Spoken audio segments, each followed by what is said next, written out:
Hello 12th standard students, நான் உங்கள் metro Karunakaran. PTM model question paper 6ல் கிரியேட்டட் சம்ஸ் கேட்டிருக்கிறாங்க. இந்த மாதிரி கிரியேட்டட் சம்ஸை நீங்கள் ப்ராக்டிஸ் பண்ணிங்க, எக்ஸாமில் எந்த விதமான சம்ஸ் வந்தாலும் உங்களை அட்டன் பண்ண முடியும். அது புக் சம் தான் வந்தால் போடுவேன், கிரியேட்டட் வந்தால் போட முடியாது அப்படிலாம் சொல்லக்கூடாது.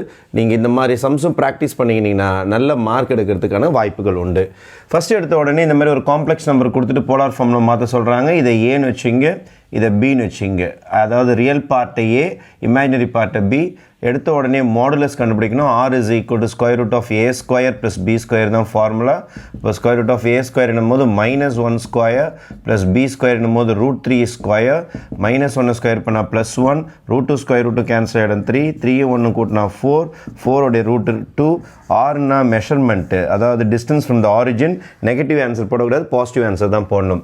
இது முடிச்ச உடனே ஆர்கியூமெண்ட் கண்டுபிடிக்கணும். இதுக்கு பேர் மாடுலஸ், இதுக்கு பேர் argument. tan inverse of b by a modulus போட்டுக்கணும். நெகட்டிவ் ஆன்சர்ஸ் நாட் அலவுட், அதனால் பியோட ஆன்சர் வந்து √3, ஏவோட ஆன்சர் வந்து -1. √3 -1ஆல் டிவைட் பண்ணிங்கன்னா -√3 வரும். மாடுலஸ் எடுக்கும் போது பாசிட்டிவ் வேல்யூ ஆகிடும், அப்போ +√3 ஆகிடும்.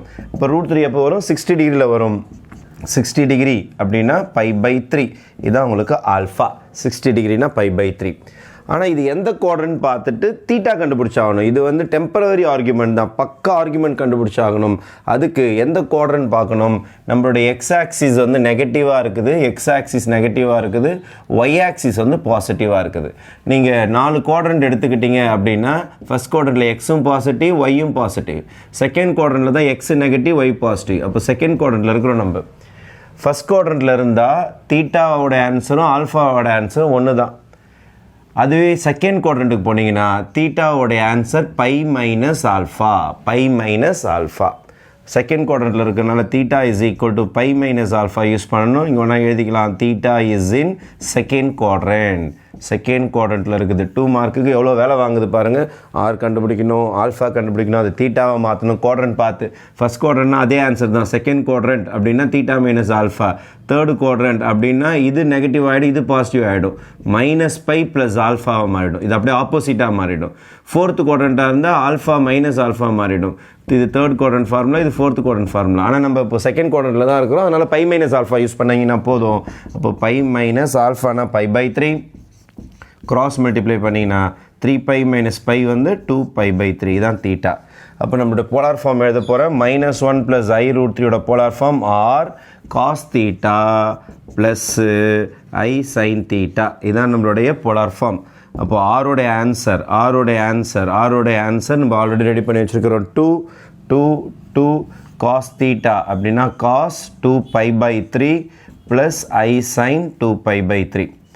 இதோடு நம்ம சம் ஸ்டாப் பண்ணுறது கிடையாது. இது கூட என்ன செய்வோம்னா ஒரு 2kπ ஜென்ரல் சொல்யூஷன் போடுவோம். இப்போ ஃபைனல் ஆன்சர் கடைசியாக நீங்கள் என்ன எழுதினா ஜென்ரல் சொல்யூஷன் அல்லது இன் ஜென்ரல். நம்மளுடைய ஆன்சர் -1 + இது பர்டிகுலர் ஆன்சர், இது ஜென்ரலான ஆன்சர். இது கூட ஒரு 2kπ சேர்த்துப்போம் நம்ம. அதனால் ஆன்சர் கூட cos 2kπ ப்ளஸ் 2π/3. 2kπ ஃப்ரண்ட்லேயும் சேர்க்கலாம், பேக்லேயும் சேர்க்கலாம். Plus i sin 2kπ plus 2π/3 போட்டுட்டு வேர் k belongs to integers, அப்படின்னு சொல்லிட்டு சம் போட்டு க்ளோஸ் பண்ணிக்க வேண்டியதான். இதான் உங்களுடைய general solution for this sum, அதாவது போலார் ஃபார்முக்கு மாற்றியாச்சு. தேங்க்யூ.